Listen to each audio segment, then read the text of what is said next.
Slack and E Major welcome you to the My Type of Hype podcast, where we celebrate hip-hop, not just the hype. How y'all feel out there? Oh, yeah. Welcome back, everybody. Another episode of the My Type of Hype podcast with me, your boy Slack in the building, as always. And on my left, my co-host extraordinaire in the building. What's happening, bro? Very good, man. We're here. E Major, My Type of Hype, the podcast that celebrates hip hop and not just the hype. Slap, be saying, cool? Yeah, all good, brother. All good, all good. So, Nice one. what we getting into, man? I'm kind of feeling in the air there might be some kind of album that dropped this week. I'm not sure. Could be that, Maybe. What's happening? Maybe. By some unknown artist that's still struggling to make it. Do you know what I mean? So we thought we'd give him a bit of airtime and help him out. But yeah. Now, we thought we'd hit you with some reviews, man. So we're going to look at the Magic Part 3, Nas and Hit-Boy. So that's dropped fresh out the oven. So yeah, we thought we'd chop up a bit about that, man. So let's get straight into it, man. Actually, no, first of all, let me ask you this. How you feel about the whole Magic, King's Disease, the 6 albums? How do you feel about the 2 trilogies? What's your thoughts about that first? Gotta get controversial so early. Okay, so removing what anybody else thinks, because like it's almost like if you say you like it, then you're a dick rider of Nas. If you say you don't like it, then you're a hater of Nas. It's so I just don't even want to talk about it online anymore. People are so childish about it. It's just weird. It's just very weird. It's almost like you can't not like Hit-Boy's beats. You have to like it, otherwise you're a hater. And why is he doing albums with DJ Premier in 2023? Like no one mentioned DJ Premier. It's just weird, bro. So I'm just over it now, to be honest with you. But as a whole, I love the fact that Nas felt inspired to make music again. That's the main thing. I love the fact that he's had like a career resurgence. So I think Life is Good was like 2012. Yeah, so it might be 2012. So I just like the fact that this late in his career, he's kind of seen like another upturn, you know what I mean? And I really like, it's just great to see him now, because seeing him from where he started, like the first time I ever saw from him, it was either Halftime or what's the song, man? Ain't Hard to Tell. Either one of those two. I can't remember which one I saw first, but both of those videos were kind of big, obviously. But to see him go from there and everything that's gone on in his career to this point, and see where he's at now, is just like, I don't know. I think he would have to go down as the greatest, man, to be honest with you. Yeah. I don't think anyone else is going to be doing what he's doing now. At his stage, he's rapping so well. Yeah. So I just have to commend that, man. I mean, how can you not? Do you know what I mean? For him to be just dropping albums when he feels like it feels like he's just free, and he's just saying, look, I can drop what I want, when I want, on my own label. I found a guy that inspires me to make music, because I'm guessing he wasn't inspired by, definitely making the same old song over and over again. Although a lot of his stuff with Hit-Boy just sounds very similar to me. I did not like Magic 2 at all, to be honest. I was in the States when it dropped, and I remember I think my girl was getting her hair done. Yeah, and I just took that time to listen to it, and I was just pretty much skipping through it, if I'm honest, bro. Like, it just didn't hit for me at all. Magic 1, I really love, top to bottom. I'm pretty sure the majority of people feel the same. KD 3, I really loved as well. I thought that was good. KD 2, first half I didn't enjoy. Second half was a lot better. KD 1, I couldn't care less about. So all in all, maybe there's 3 that I like, 3 that I don't. I just think more variety would have helped Nas. And maybe not just through because there was a lot of songs without features, and I'm cool with that, because we're in an era now where people trying to get rescued by features. Do you know what I mean? If they're not the best rapper themselves, a feature can literally dig them out. You know what I mean? And he's proved like he can carry a whole album now on his own. He doesn't need a feature to elevate the album.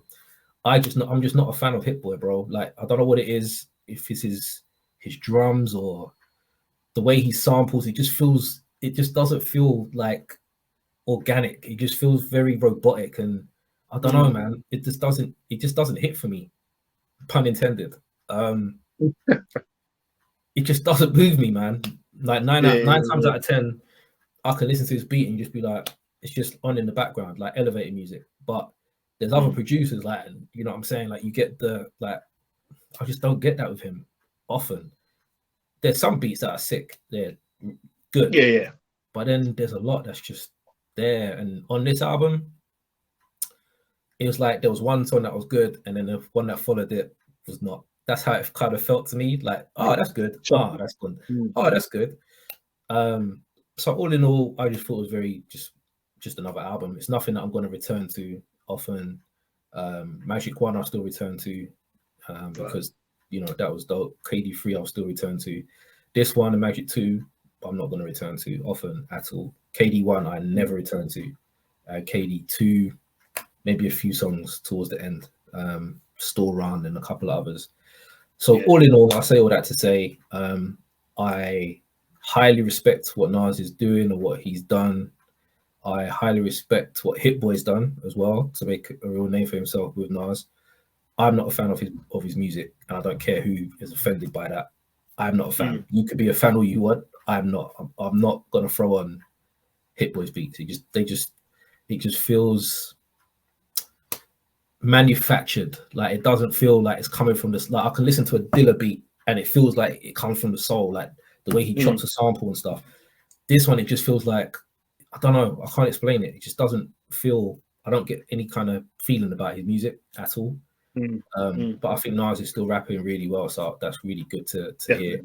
So my favorite songs, I think there's 14 tracks on there. So I've got 1, 2, 3, 4, 5. So I've got 6 out of 14. So that's like I said, pretty much middle of the road, almost half of the album. So my favorite would be the Superhero joint.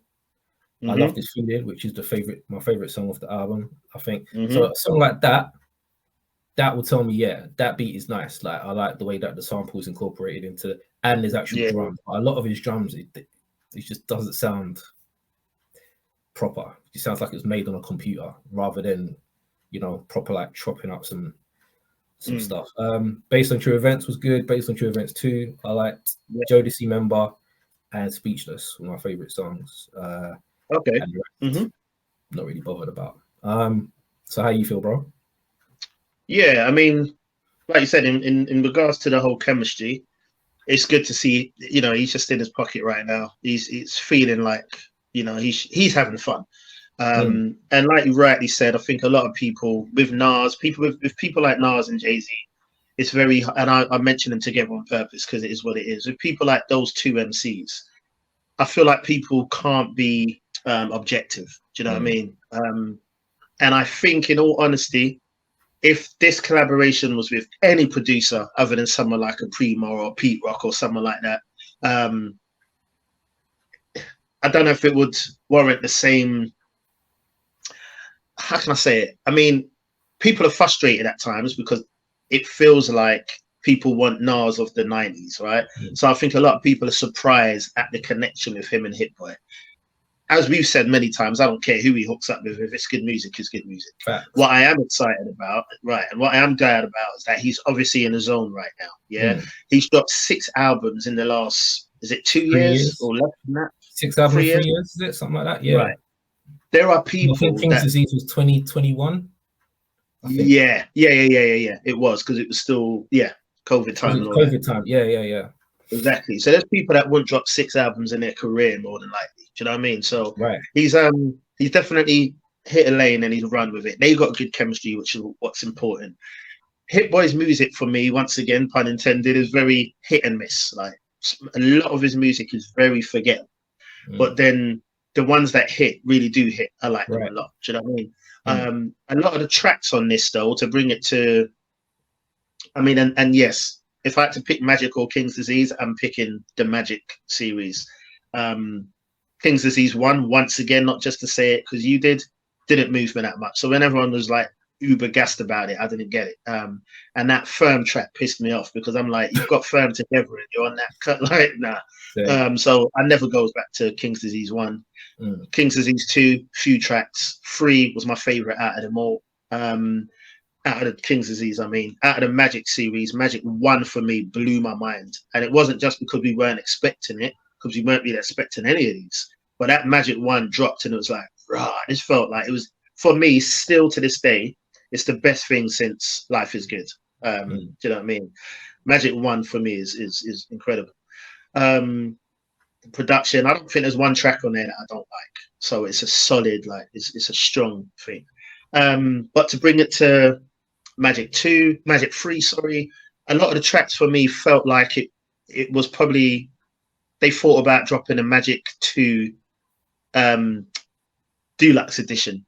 Do you know what I mean? You know, when they throw a few extra tracks on them, it felt very much like, I think it should have been half the length because there's a lot of forgettable songs on there. But my favorite ones are Superhero Status, I Love This Feeling, Pretty Young Girl, Based on True Events Part 2, Blue Bentley. There's something about that track that's just mad for me. I love the beat on that as well. I didn't like that. It's very touch and go. I can see why people wouldn't like it, but there's something when that little sample comes in and flips it. Only at that point, it just elevates it for a minute. Then it dips a bit. But those points of elevation for me is what makes me like it. And Never Die. I like Never Die. I think I've said it many times. I'm not really a Lil Wayne fan. I do like Carter 2 and 3, but I'm not really a big Wayne fan. But I think he kills it on that. I love how he's rapping on that. I love his verse. And, you know, there's something Nas is strategically doing. Because if you look at Magic 2, he only had one feature, 50.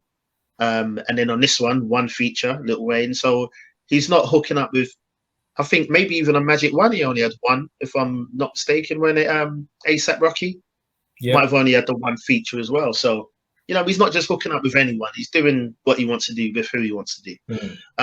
But yeah, I thought it was a solid project. Could have took a few tracks off.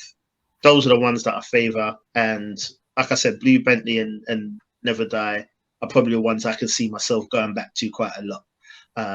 But yeah, I think it was solid. What are you saying for ratings then? Middle of the road, literally like 50% of it, close enough. So yeah, 6 out of 14, slightly less than half. So yeah, just like, I don't know, 3.5, something like that. No, I'd say 3 is fair. Because less than half wouldn't really warrant a 3.5. So yeah, around that kind of mark, it's just there. It's just one of those albums that's there. I don't know if I'd be sitting around going, let me throw on that Magic 3. Do you know what I mean? Right.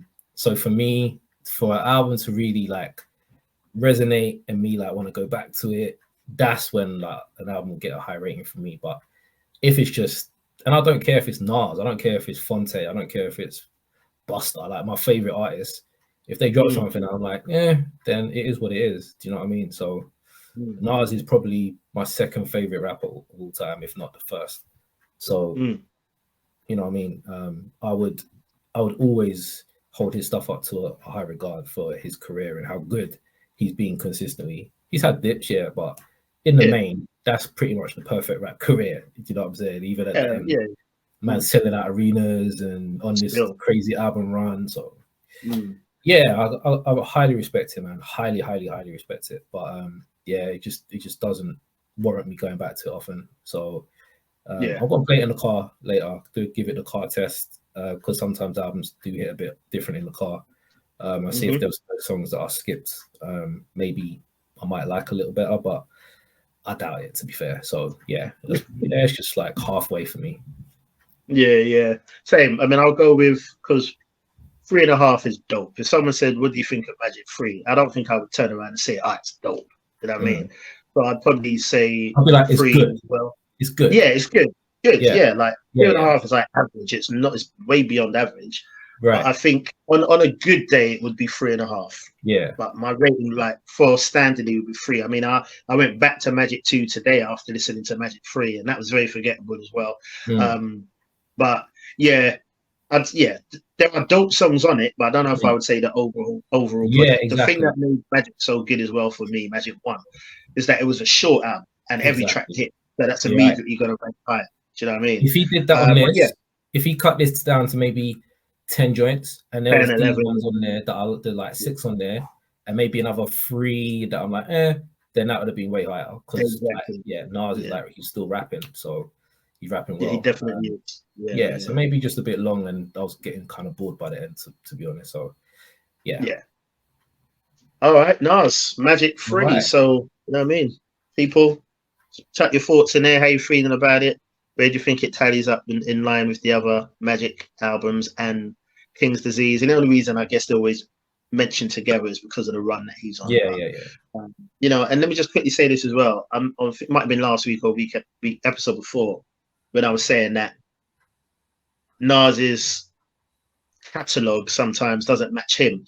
I only say that because Nas is such a high caliber MC. If anyone else had his catalog, you'd be like, go. But I feel like for Nas, for him to come out of Illmatic and It Was Written, he just come out so high. Exactly. Yeah. And nothing else is going to feel like that. Exactly. He's never touched those two for me, ever. Do you know what I'm saying? But yes, I saw him with Wu-Tang in June. And I sat there and I just thought, this guy's actually insane. Like, for him to be performing stuff from 94 right up to stuff he's dropped in 2022 or whatever, 23, and they both, and it get the same response from the crowd. Like, he's a different caliber. Do you know what I mean? But yeah, he'll definitely go down as the belt. Totally agree. All right, so yeah, man. Nas, Magic 3. Let us know what you think. If you agree, if you disagree, it's all good. And we'll catch you on the next one.